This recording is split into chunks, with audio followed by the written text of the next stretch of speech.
fortifie-toi et prends courage. Vous savez que nous avons commencé une longue série de connaître. Et je bénis Dieu pour le merveilleux message de cette semaine du pasteur Kali jeudi et dimanche. Et le pasteur Blansky qui n'a pas cessé de nous apprendre sur connaître son adversaire et son ennemi, identifier avec précision son adversaire, de qui il s'agit vraiment. Et aujourd'hui, j'aimerais juste vous apporter cet encouragement. Fortifie-toi et prends courage. On va lire Josué chapitre 1 du 1er au 9e. Après la mort de Moïse, serviteur de l'Éternel, l'Éternel dit à Josué, fils de Nun, serviteur de Moïse: Moïse, mon serviteur est mort. Maintenant, lève-toi, passe ce Jourdain, toi et tout ce peuple, pour entrer dans le pays que je donne aux enfants d'Israël. Tout lieu que foulera la plante de votre pied, je vous le donne, comme je l'ai dit à Moïse.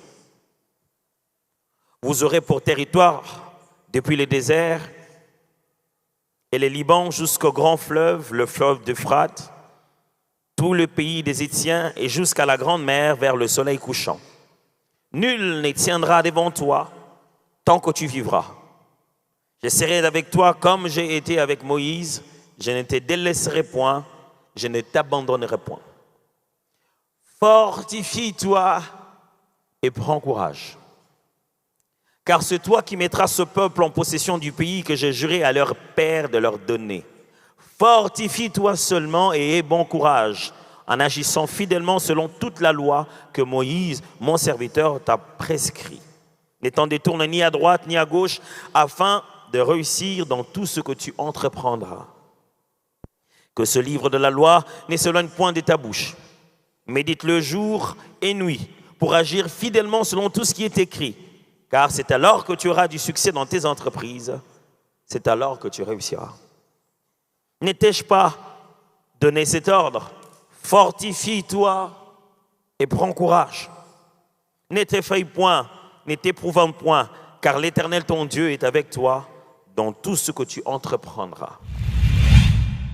En ayant découvert nos adversaires, que ce soit le monde, le diable, la chair, on a tous constaté que l'un des adversaires les plus difficiles à vaincre, c'est l'adversaire permanent qui s'appelle nous-mêmes, ce que nous sommes, nous-mêmes. Frères et sœurs, on se pose toujours la question, qu'est-ce que j'ai vraiment à avoir dans ma destinée? Quel est mon degré de participation dans ma destinée? Qu'est-ce que moi je peux faire? Quelle est ma part de choses dans des choses que Dieu lui-même a promises? Lui-même a dit qu'il fera ceci, lui-même a dit qu'il touchera comme ça, lui-même a dit qu'il visitera de cette manière. Qu'est-ce que moi j'ai à faire là-dedans? Moïse a arrêté un moment de se battre, il restait 2 fois sur la montagne et Josué entrait sur le terrain et se battait. Est-ce que c'est vraiment à quelqu'un comme ça qu'on va dire, n'aie pas peur? Est-ce que c'est un général d'armée qui conduit le peuple, qui était sur le terrain et qui pouvait dire que le soleil s'arrête? Est-ce que c'est un homme comme ça qu'on va dire, fortifie-toi, prends courage? À celui qui était sur le devant de l'armée qui disait, allez, chargez, attaquez. Est-ce que c'est à quelqu'un comme ça qu'on va présenter comme encouragement? Fortifie-toi et prends courage. Est-ce que ce n'est pas anormal? Combien de fois on aimerait juste savoir, Dieu, quelle est ma petite part dans l'affaire? J'ai la fait et c'est terminé. Comme ça, toi, tu fais ta part. Dis-moi ma petite part à faire. Dis-moi quel est mon côté. Comme ça, je fais mon côté. Et comme ça, tout le monde va constater que c'est toi qui dures. Comme ça, ce sera clair que c'est toi qui tardes avec tes promesses. Dis-moi ma part, je vais la faire et on va voir comment toi, tu es très lent à faire ta part. Dieu, c'est tout ce que tu as à me dire? Oui. Est-ce que tu connais les ennemis que je vais avoir? Il y a Jéricho, il y a Haï. Tu n'as pas des stratégies à me donner, tu n'as pas des armes à me donner, tu n'as pas des relations à me donner, tu n'as pas de... C'est tout ce qu'il y a à dire? Oui. Tout ce que j'ai à dire, fortifie-toi et prends courage. Bien-aimés, sur le chemin de la destinée, nous ne pourrons pas vaincre toutes sortes d'adversités si nous n'arrivons pas à nous fortifier et à prendre courage. Nous avons beaucoup de défis, beaucoup de combats, beaucoup de réalités. Mais j'aimerais ce matin vous encourager. n'abandonnez pas. Fortifiez-vous et prenez courage. Je ne sais pas par quoi vous êtes en train de passer. Je ne sais pas quelle est la réaction des autres. Je ne sais pas quelle est comment je vais appeler ça, désillusion que vous êtes en train de connaître. Dans la vie de foi, on a des bonnes idées, des idées de changement, des idées de transformation. On se dit, ça va aller. Et quand on commence, on se rend compte que, ça va aller. Jusqu'à ce que ce qu'on attendait n'arrive pas. Et en dernière minute, on vient te dire, ça ne marche pas. Tu es obligé d'aller vers ton plan B qui n'était pas ton rêve. Et même le plan B ne marche pas et tu as créé un plan C.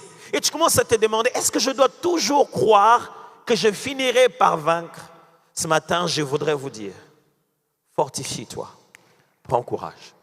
Peut-être que vous avez déjà placé des stratégies. Les premières stratégies ont fonctionné jusqu'à 50% et vous n'avez plus de ressources. J'aimerais juste vous dire, fortifie-toi et prends courage.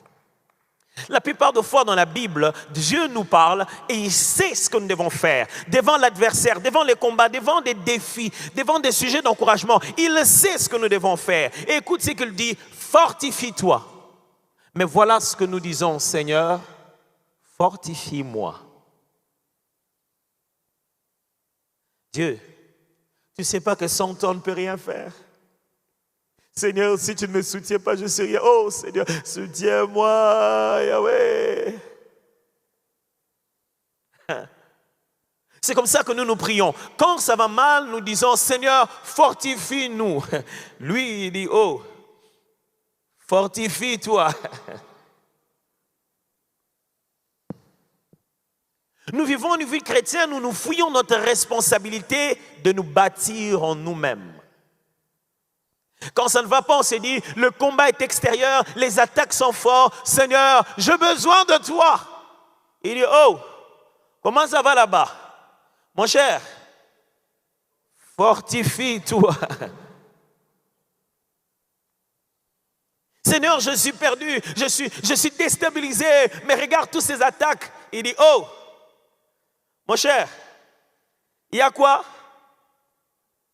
Fortifie-toi.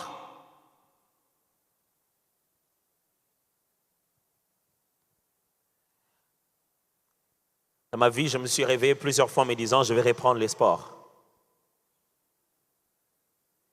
Et quand je reprends les sports, la seule chose que je me pose toujours comme question, c'est dire que je lui paye chaque fin du mois pour me faire du mal. Quand on prend un coach, lui, il ne fera rien. Il fait toujours 5 fois et il s'élève et dit, allez, ok, 1, 2, allez, 2. Ça va, encore 2. Et il compte. 1, 2, 3. Papa, on change de rythme pour l'année de ça. 4. 4 encore. Comment 4? Tu comme les à 6. Il peut que dire ça dehors. Il ne peut pas faire ça. Je suis venu pour devenir le meilleur de moi-même. Je ne l'ai pas engagé pour qu'il me rende fort. Je l'ai juste engagé pour qu'il me rappelle. Fortifie-toi. Il cherche un moyen. Il sait que la force dont j'ai besoin pour pouvoir faire la prochaine fois, elle n'est pas externe. La force dont j'ai besoin pour faire 6, 7, ça ne vient pas de lui. Mais ce qui est étonnant, c'est que à 5, 3, 2, 4, on avait l'impression qu'on ne va pas arriver à 10. Après, il dit, allez, 10. Ah. Au lieu de te laisser te reposer, il te dit, lève-toi. Fais les 100 pas. Allez. Continuez, on y va. On maintient les rythmes. Et tu te rends compte que tu étais sur le point de mourir, mais tu continues à vivre. J'ai une bonne nouvelle pour toi. Tu ne mourras pas. Fortifie-toi. Nous passons tout notre temps à dire à Dieu, Seigneur, remplis-nous. Mais la Bible dit, soyez remplis du Saint-Esprit. Frère, l'étape où nous en sommes, ce n'est pas question de Dieu. Ce n'est pas question du diable. Ils n'ont rien à voir. C'est toi qui dois te lever et dire, à 10. Les premiers exercices, je les faisais avec esthétique. 1, 2, 1, Avec esthétique, tu vérifies que l'angle est droit. Mais tu ne savais pas que vous allez arriver jusqu'à 150. Après, dans 80 l'esthétique est changée. L'essentiel est mataka. Tu n'as pas besoin de réussir avec esthétique. Tu dois réussir. Je ne sais pas comment ça va se passer, mais fortifie-toi.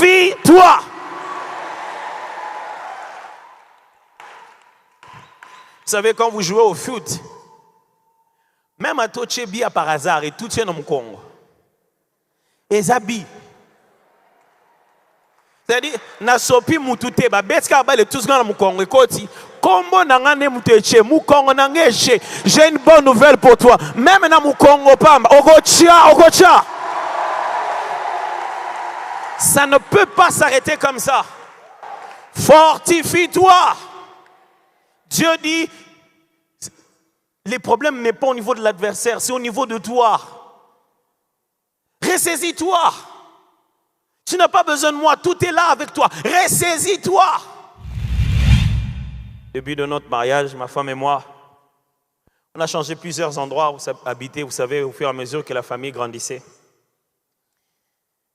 Et au moins dans chaque maison où nous sommes allés, on a cassé les portes. Toujours.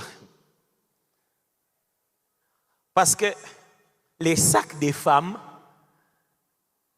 sont remplis de clés, sauf celles dont on a besoin au moment où on en a besoin. Quand on arrive, on dit, maman, faut les appuyer. Chérie, faut les appuyer. On va chercher, il n'y a pas de clé. Ok, on casse la porte. Quand on casse la porte, la clé se voit au même endroit où on était en train de chercher. Depuis lors, j'ai refusé de casser les portes. On n'a qu'un seul but. On se concentre sur le sac. Dans tout le cas, on sait que c'est là-dedans. Maintenant, on ne passe plus de problème avec les problèmes n'est pas la porte, les problèmes dans les sacs. Maintenant, dès qu'elle me dit, oh chérie, j'ai oublié. Attends. Plusieurs fois, on est sorti de la maison. Elle peut dire, j'ai oublié mon téléphone. Je tourne, je rentre. Quand on arrive, dès qu'on arrive, les téléphones se voient dans les sacs. Donc, à partir de ce moment, on ne tourne plus. On ne tourne plus. Quand on dit que j'ai oublié mon sac, je gare à côté. On cherche dans les sacs en a. Mes frères, ce n'est pas chez le diable, tu n'as pas besoin de délivrance, reste-toi là même, c'est dedans. Ce qui t'embarrasse, ce qui te dérange, ça ne viendra pas d'ailleurs. Dieu dit, tu l'as, fortifie-toi. La question est celle de savoir comment se fortifie-t-on? Que fait-on en tant qu'enfant de Dieu pour être fort? À quel niveau on se fortifie? En lisant le texte de Josué, Dieu utilise un terme et dit, n'étais-je pas dit, fortifie-toi, prends courage, ne t'effraie point, ne t'épouvante point. Il démontre que la force qu'il veut que Josué puisse avoir n'est pas d'abord une force physique. Il lui demande de se fortifier dans son équilibre émotionnel, dans son état psychologique et dans sa nature spirituelle. Se fortifier ici, ce n'est pas fortifier avec une main, mais fortifier notre état d'esprit, fortifier notre façon d'appréhender les choses, fortifier notre conscience, fortifier notre mental, fortifier notre état psychologique, fortifier l'homme intérieur. Ton problème, ce ne sont pas les démons. Le problème, c'est que ta volonté, tu l'as affaiblie. Ton problème, ce n'est pas qu'est-ce que le diable est en train de faire. Ton problème, c'est que toi-même, tu n'es plus clairement résolu. Comment on se fortifie? Je vais vous proposer 4 façons. Mais avant de cela, je veux quand même vous dire qu'est-ce que ces 2 mots veulent dire. Fortifier. Et les mots là, qui est là-bas en hébreu, veut dire rester ferme dans son devoir sans se laisser distraire de gauche et de droite. Rester ferme dans son devoir, ce que je suis en train de faire comme tâche, sans que rien ne puisse me distraire, ni de gauche, ni de droite. Il dit, reste ferme sur ce que tu es censé faire. Aie un sens de priorité, concentre-toi à l'essentiel. Mes frères et sœurs, l'une des choses qui nous empêche d'atteindre les objectifs de Dieu dans la vie, c'est la distraction. Les hommes nous amènent la distraction. Le diable nous amène la distraction. Écoute-moi bien. Quand tu as la statue à batouté, et cette distraction, fortifie-toi. Prends courage. Ne va pas chercher ce que tout le monde dit de toi. Toi, fortifie-toi. Dans ce monde, il y a tellement de distractions pour nous empêcher de faire ce que Dieu veut. Le commentaire sur Facebook.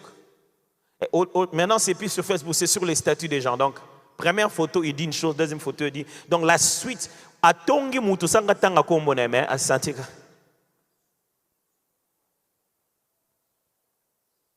savez, c'est tentant de savoir, je suis allé là-bas, mais j'ai entendu ce qu'ils ont dit de toi, vraiment, ça m'a fait très mal. Hein? C'est tentant de dire, ils ont dit quoi? Ma femme sait déjà que quand elle commence une histoire pareille, je dis rien. Elle arrête elle-même. Je dis, mais tu disais quoi? Je dis, non, je vais dire quoi? De quoi as-tu besoin? Pourquoi tu es venu sur la terre? Qu'est-ce que tu es en train de faire? Est-ce que tu es en train de jouer à cache-cache? Est-ce que tu es en train de chercher l'approbation des hommes ou tu es en train de bâtir une entreprise? Est-ce que tu veux épouser tes belles-sœurs ou tu es déjà marié? Ne laisse personne te distraire. Fortifie-toi l'objectif que Dieu t'a donné. Concentre-toi. Reste ferme. Qu'est-ce que tu étais en train d'essayer de faire? De plaire à tout le monde ou d'obtenir des résultats spirituels? Si tu obtenais des résultats spirituels, Nat, ne laisse pas les gens te distraire. On raconte l'histoire d'un homme de Dieu qui s'appelait Smith Wigglesworth. Il était anglais d'origine. Un jour, pendant qu'il dirigeait un service de guérison, il y avait un homme qui était paralysé, qui était là, qui était maigre, qui était dans une chaise roulante, qui était vraiment malade, vraiment très malade. Alors la première des choses qu'il a fait, il est venu prier pour lui. Il a demandé de se lever, prier pour lui, il a prié pour lui. Il a demandé de se lever. Il s'est levé, après, il est tombé. Il a repris encore. Il a prié, il a encore demandé. Le monsieur était faible, donc quand il est levé, tombé encore. Il a repris encore la troisième fois. Vous savez, la première fois, quand vous priez pour quelqu'un, vous avez l'approbation, vous avez le secours de toute l'église. Oh là, quand il tombe, 50% s'en vont. Il se transforme en spectateurs. Vous gardez les intercesseurs qui ne sont plus en train de prier Dieu, mais qui sont en train de prier pour que la troisième fois, vous perdez tout le monde. On est en train de chercher le plan B. Est-ce que vous filmez? La troisième fois, le monsieur est encore tombé. Il y avait quelqu'un dans l'assemblée. Vous savez, c'est très facile de quitter de la foi à l'incrédulité en quelques secondes. Il a crié très fort. S'il a recrié sans lingala, il allait dire Ozanga Mawa. Mais comment tu peux faire souffrir quelqu'un comme ça? Tu vois que ça ne marche pas.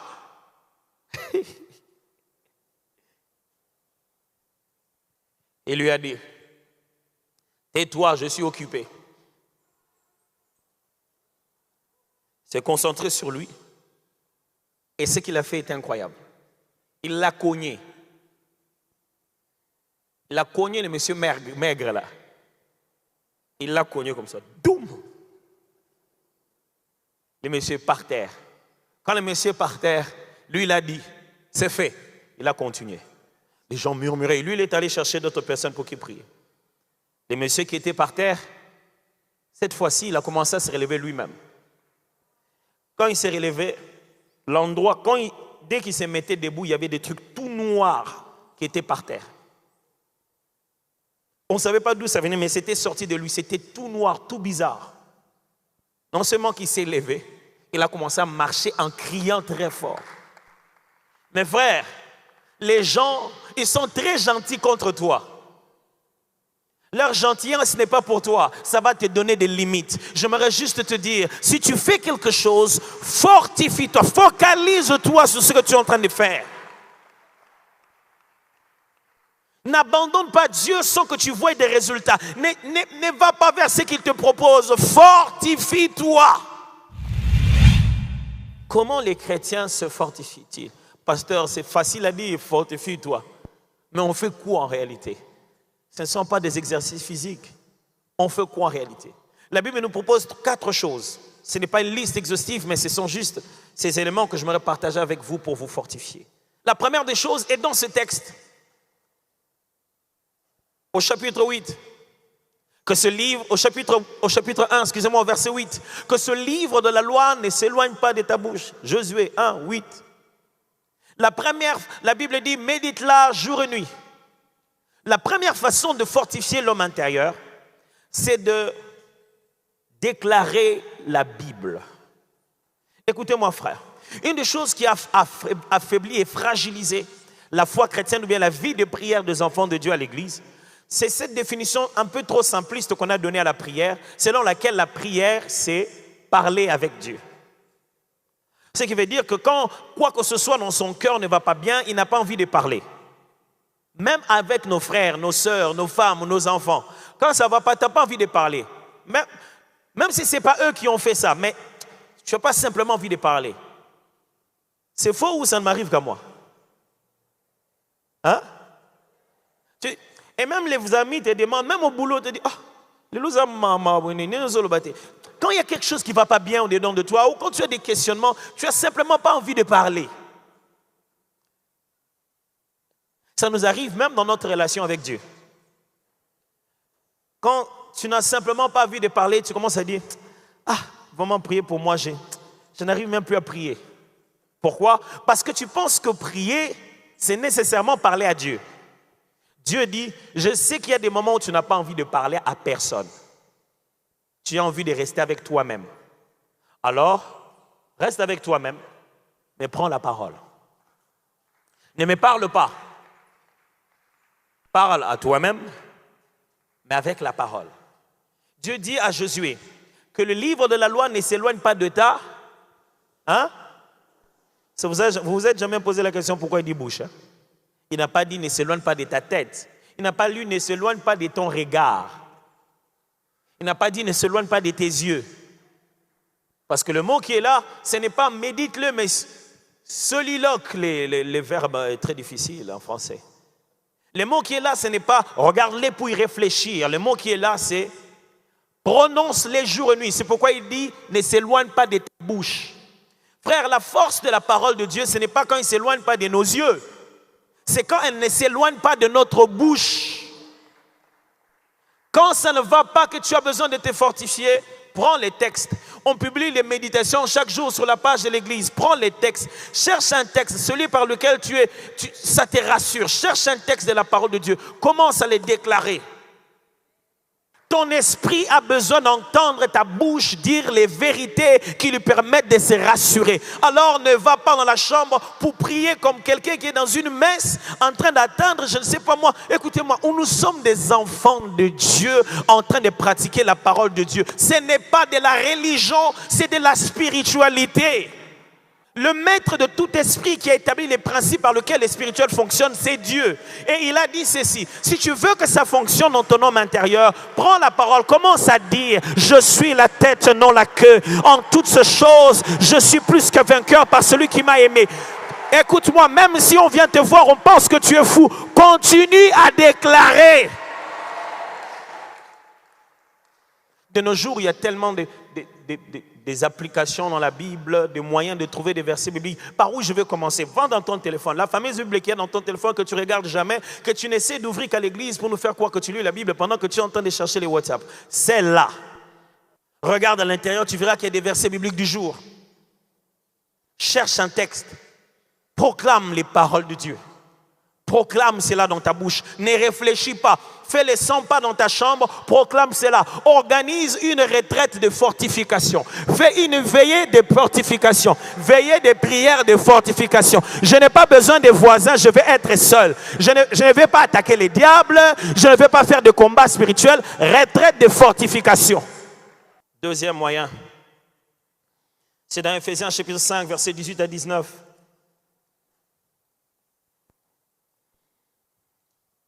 Ephésiens chapitre 5. En lisant ces textes, vous voyez bien que Paul est en train de dire, ne vous enivrez pas de vin, c'est de la débauche. Je n'aurai pas le temps de passer tout l'exégèse de ce texte. Mais elle dit, au contraire, soyez remplis du Saint-Esprit. La question c'est comment? Il leur dit, voilà de quelle manière on est rempli du Saint-Esprit. Ça c'est le problème qu'il y a à l'église. Quand on dit aux chrétiens, soyez remplis du Saint-Esprit, et ils disent, oh Seigneur, remplis-moi de ton esprit. Ils demandent d'être remplis du Saint-Esprit comme quand on demande de recevoir le Saint-Esprit. Deux notions différentes. Lorsqu'on n'a pas reçu l'Esprit, Jésus nous a dit, demandons. Lorsqu'on a reçu l'Esprit, Paul nous dit, soyez remplis, c'est-à-dire, vous savez comment faire le plein.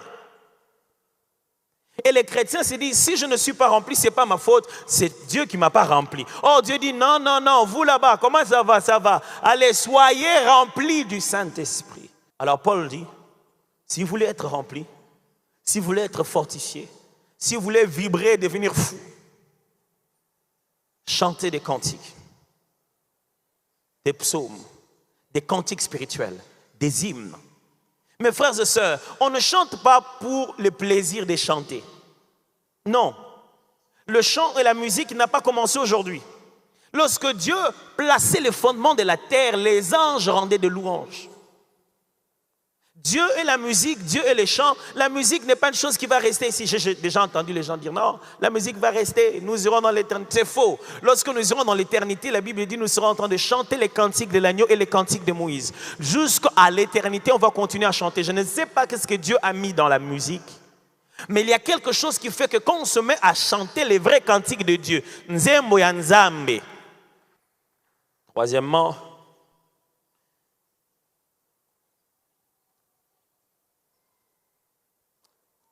c'est dans 1 Corinthiens chapitre 14, versets 1 à 4, que Paul nous parle de cette vertu de l'esprit qu'on appelle le parler en langue. Il dit, celui qui parle en langue s'édifie lui-même. Dieu nous a donné un avantage. C'est que dans notre homme intérieur, si on veut se fortifier, chose que Josué n'avait pas, nous avons la possibilité de nous parler à l'intérieur. Mais comment faire? Avec quelle langue? Comment se dire ça? C'est se dire sans comprendre ce qu'on est en train de dire, mais les dire follement. Et enfin, pour se fortifier, il faut apprendre à prier avec les autres. On l'a dit, entretenez-vous, c'est un échange avec les autres. Quand je dis avec les autres, ce n'est pas juste de venir au culte de dimanche. J'ai bien aimé la scénette tout à l'heure. La personne qui parlait, le conteur disait, il a quitté les bureaux en passant par l'église qu'il ne fréquente que le dimanche. Le culte de dimanche, nous ne pouvons pas tout faire. Je ne peux pas diriger l'intercession comme on dirige ça le jeudi. Non, c'est un culte de dimanche. Alors si votre vie chrétienne n'est basée qu'au dimanche, vous ratez beaucoup. Vous ratez alors beaucoup. Mon frère, se fortifier, c'est se donner du temps à soi-même pour devenir fort. C'est se donner du temps à soi-même. Frère, ne donne pas trop de temps à essayer de savoir quel est l'adversaire. Donne-toi du temps à te fortifier, à devenir fort. Et quand tu ne l'es pas, cherche des amis. Cherche des frères et des sœurs. Dis-leur, est-ce qu'on peut prier? Je vous assure, quand vous revenez d'un petit moment de prière, je ne parle pas de la prière de masse comme ça. Vous étiez 4, vous étiez 5, vous étiez 10. Quand vous avez fini de prier, vous avez l'impression que Jésus doit venir aujourd'hui. Vous vous sentez prêt. Il fut un temps, chaque samedi matin, on priait avec le pasteur Roland. J'étais toujours fasciné dès les premiers jours de voir ce grand monsieur, comment il devient un petit enfant dans la prière. Il prie vraiment comme un petit enfant. Et il y a des choses qu'il dit à Dieu, je dis, Seigneur, est-ce que tant sur leur monde on a net zoba mo papa makamona lobano yango te. Donc comment tu m'écoutes, parce que s'il y a des gens qui te disent ça, c'est que moi je te dis là c'est quoi? Le bon côté dans la prière, il n'y a pas de droit d'auteur. Quand il a parlé comme ça, les choses qu'il a dit, Zwango me mango pa na onanda ko bi Seigneur. Il regarde aux choses que le pasteur Roland disait. Je vais te dire les choses qu'il te disait là. Il y a des gens, quand vous priez avec eux, ils vous remplissent des verbes, des mots. Quand ils prient un moment, on dit écoute ici au Tchouki, même quand tu étais fatigué, hey Seigneur, ça c'est bon ça. Quand il prie avec son témoignage, tu te dis, Moi, je me plains pour rien. Il y a des gens qui sont passés par là. Et lui, il est comme ça, mais il est passé par là. Ah non, Seigneur.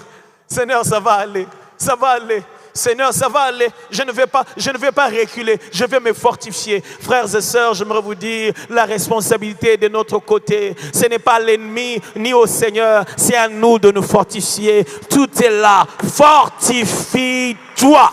Le Seigneur te le dit ce matin. Fortifie-toi. Arrête d'être distrait. Fortifie-toi. Ne laisse pas cela te ronger. Fortifie-toi. Ne laisse pas cela te distraire. Fortifie-toi. Ne laisse pas les calendriers te perdre. Fortifie-toi. Ne laisse pas les pronostics des gens te distraire. Fortifie-toi. Ce n'est pas encore terminé. J'ai toujours été étonné quand je regarde des matchs de football. Des équipes qui sont menées à 15 minutes avant la fin, 5-0. Moi, normalement, à partir de ce moment-là, je ne regarde déjà plus. Bon, le match est sinon. 15 minutes avant la fin. Mais tu le vois. Dès que le ballon va en dehors de la touche, ils vont chercher. Rapidement. Ils marquent un but et ils sont contents. 5-1. Et ils se fortifient. Ils disent, ouais, ça va, allez. Préparez-vous. Papa, il reste que 10 minutes et vous avez 4 buts. Mais on est encore sur le terrain. Même un chien vivant vaut plus qu'un lion mort. Ah, mais ça est l'âge de maman comme moi. Je suis encore vivant. Même à 1000 ans, si je suis sur la terre, les promesses de Dieu, je dois les voir. Ce n'est pas encore fini tant qu'on n'a pas encore sifflé. Et tant qu'il n'a pas encore parlé, je me fous de ce que les gens sont en train de dire. J'attendrai que les derniers mots viennent de lui.